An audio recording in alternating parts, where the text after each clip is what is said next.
Bonjour à tout le monde, je suis Irina Teodorescu, je suis écrivaine, je suis la mère de Ileana.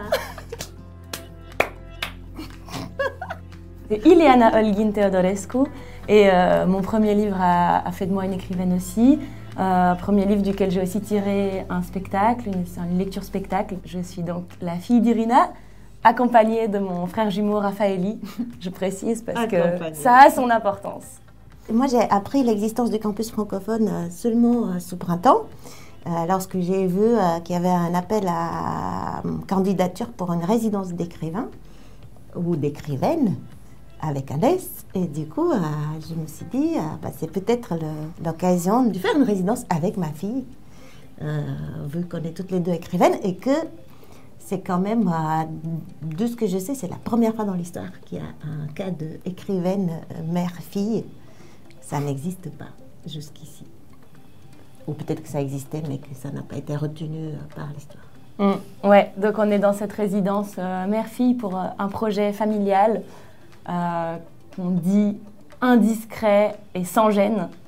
Un projet d'écriture, mais mis en voix, qui s'appelle Radio Bibi. Donc les Bibi, c'est nous, avec mon frère, et dans lequel on entretient une espèce de correspondance familiale par épisode. Voilà. Alors, moi, je parle le roumain, parce que c'est ma langue maternelle, natale, on va dire. Parce que la question de la langue maternelle, c'est quand même la question centrale aussi de notre projet Radio Bibi.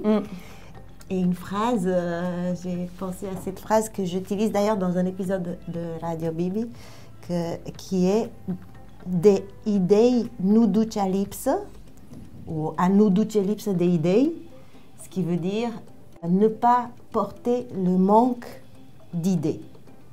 Et elle m'amuse cette phrase parce que c'est quelque chose qu'on porte, le manque, alors que le manque, en principe, c'est rien. C'est le poids du manque d'idées. Voilà, mais c'est un peu une double négation qui fait une phrase positive. Moi, je parle donc français, qui est ma langue natale, mais pas maternelle. C'est un peu contre-intuitif. Je parle aussi roumain et espagnol. Du coup, je vais dire une phrase en espagnol. C'est une expression que j'ai découverte et que je trouve très élégante pour camoufler une réalité qui l'est moins. C'est « Se tomaron hasta el agua de los floreros ». Ça veut dire « ils ont bu » ou « elles ont bu » jusqu'à l'eau des arbres à fleurs.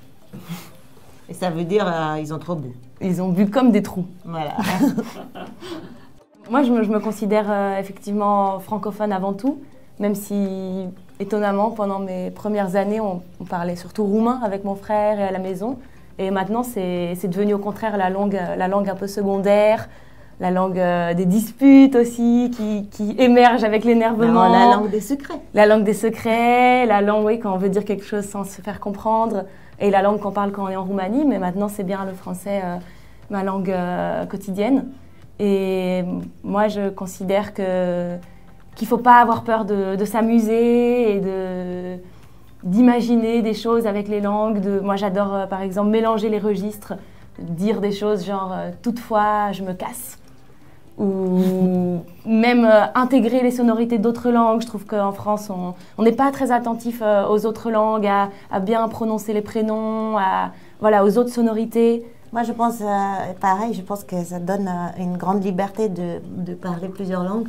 Et en fait, pour moi, c'est comme un terrain de jeu. Parfois, je me surprends à avoir dans ma tête, dans mes pensées, des expressions qui sont roumaines, mais qui sont déjà traduites en français dans ma tête. Et j'ai des doutes. Parfois, je me dis, mais est-ce que... à ce moment-là, je demande à Iliana ou à quelqu'un, ou à mon fils, mais est-ce que cette expression existe ou est-ce que c'est moi qui viens de la traduire et je ne sais même plus si c'est de français ou si c'est de roumain traduit en français. Mais j'aime bien, en fait, c'est vraiment, pour moi, c'est vraiment un grand terrain de jeu. Et puis, il ne faut pas oublier que la langue est vivante. On dit que le langage est un outil, mais pour moi, c'est plutôt quelqu'un de vivant.